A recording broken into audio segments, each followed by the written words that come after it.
नमस्कार साथियों, मैं संजय चौहान एक बार फिर से अपने YouTube चैनल नालंदा हिंदी गंगा में आप सभी का स्वागत करता हूं। साथियों, आज मेरे द्वारा आपके लिए संस्कृत की यह पहली क्लास है और मैं आपको अपने इसी चैनल के माध्यम से संस्कृत के जितने भी टॉपिक होंगे आपको मैं चैप्टर वाइज कराते जाऊंगा। जैसे महेश्वर सूत्र, प्रत्याहार, संधि, समास, उपसर्ग, प्रत्यय, कारक, वाक्य, काल, आपको ये सभी टॉपिक यहाँ पर कराए जाएंगे। आज हम बात कर रहे हैं संस्कृत विषय की। तो इसकी शुरुआत करने से पहले मैं आपको इसके बारे में कुछ तथ्य बता देता हूँ। संस्कृत विश्व की सबसे वैज्ञानिक भाषा है और अधिकतर भारतीय भाषाओं की जननी है। साथ ही संस्कृत भाषा भारोपीय परिवार की भाषा है।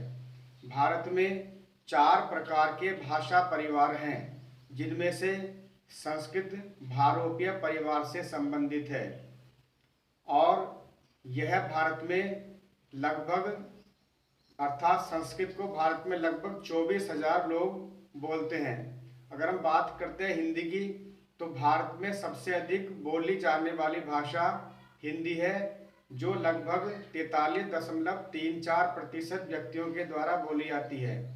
जबकि 2018 में आए आंकड़ों के अनुसार संस्कृत भाषा को भारत में लगभग 24,000 लोग प्रयोग में लाते हैं। अब बात करते हैं संस्कृत विषय की।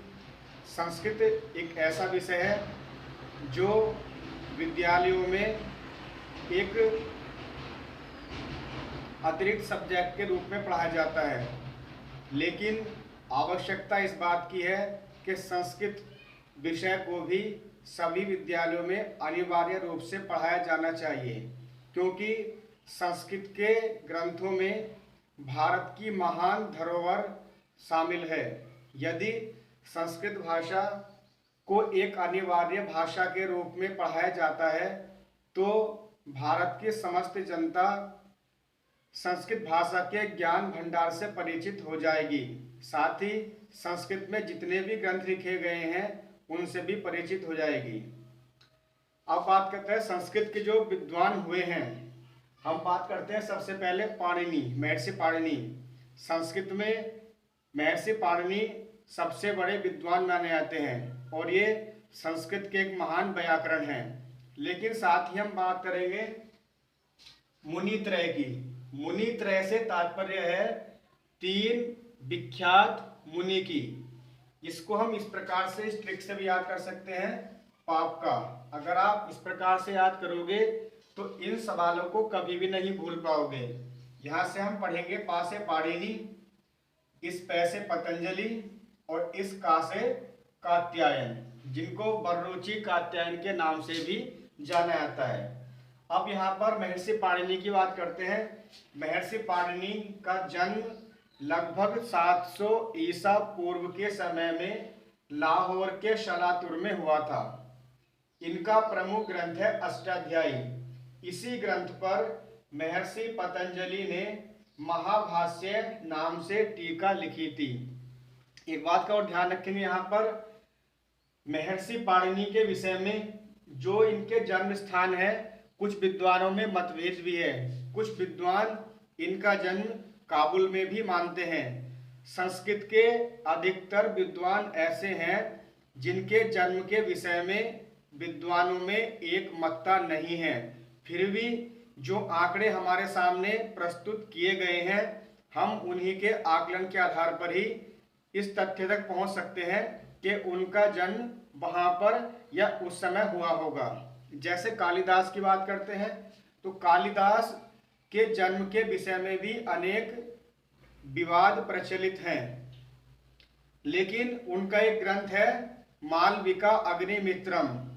उससे यह बात स्पष्ट रूप से पता चल जाती है कि कालिदास का समय क्या रहा होगा। फिर भी एक अनुमान के मुताबिक ये कहा जा सकता है कि कालिदास का जन्म प्रथमा शताब्दी के आसपास हुआ होगा, क्योंकि अग्निमित्र एक ऐतिहासिक पात्र है और कालिदास ने मालविका अग्निमित्रम में इसी नायक का वर्णन किया है, जबकि बाणभट्ट ने कालिदास की प्रशंसा की है। अर्थात कालिदास का जन्म बाणभट्ट से पहले और अग्निमित्र के समय के आसपास हुआ होगा। इसलिए हम कह सकते हैं कि कालिदास का जन्म इस अवधि के बीच हुआ होगा। ऐसे ही संस्कृत में अनेक विद्वान और हुए हैं जिनके जन्म के विषय में भी विवाद चला आ रहा है। अब हम देखते हैं, यहाँ से पहले से पतंजलि की बात करते हैं। पतंजलि जो पाणिनि के शिष्य माने जाते हैं। पतंजलि एक चिकित्सक भी थे और जो 6 दर्शन हैं उसमें से योग दर्शन के प्रतिपादक भी थे। साथ ही ध्यान रखेंगे इनका संबंध इतिहास से भी रहा है। शुंग वंश एक ऐतिहासिक वंश है। इस वंश के एक शासक पुष्यमित्र शुंग ने अपने दरबार में जब 2 अश्वमेध यज्ञों का आयोजन किया था तो उसके पुरोहित महर्षि पतंजलि ही थे। बात करते हैं कात्यायन की। कात्यायन को वररुचि कात्यायन के नाम से भी जाना जाता है। इन्होंने पाणिनि के सूत्रों पर वार्तिक या वार्ता लिखी है।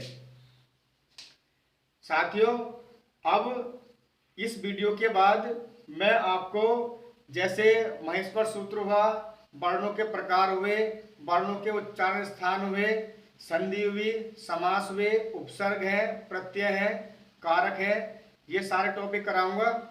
साथ ही साथ ये जो टॉपिक मैंने अभी कराया आपको, ये टेट के लिए और सुपर टेट के लिए अति उपयोगी है।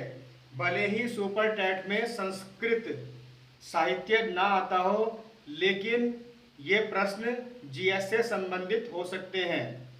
हालांकि जब आप टेट दे रहे होंगे तो टेट में सवाल यूपी टेट या आप जो भी टेट देते हो, उत्तराखंड टेट हुआ, हिमाचल प्रदेश टेट हुआ, उन सब में आ सकता है। साथ साथ जो सुपर टेट उत्तर प्रदेश में होता है उसमें किसी भी भाषा के विषय में साहित्य नहीं पूछा जाता है। ये सवाल भाषा साहित्य में ना करके जीएस में आ सकते हैं कि अष्टाध्यायी ग्रंथ के रचनाकार कौन है। अब ये सवाल संस्कृत का एक जीएस के रूप में चला जाएगा, या फिर जैसे कालिदास की रचनाएं हैं उन रचनाओं के बारे में पूछ सकते हैं। कालिदास ने कितने नाटक लिखे, कितने महाकाव्य लिखे, या कालिदास की इनमें से कौन सी रचना है या कौन सी नहीं है। इस प्रकार से आप संस्कृत साहित्य के साथ साथ उस संस्कृत का प्रयोग जीएस में भी कर सकते हैं। तो आपको संस्कृत साहित्य एक जीएस के पर्पस से भी सीखना चाहिए, जिससे कि आप परीक्षा में अधिक से अधिक उत्तर करके आए और आप अपने चयन को सुनिश्चित कर सकें। साथियों, संस्कृत पे मेरी पहली वीडियो थी। अब इसके बाद मैं अपनी अगली वीडियो बनाऊंगा जो होगी महेश्वर सूत्र पर आधारित।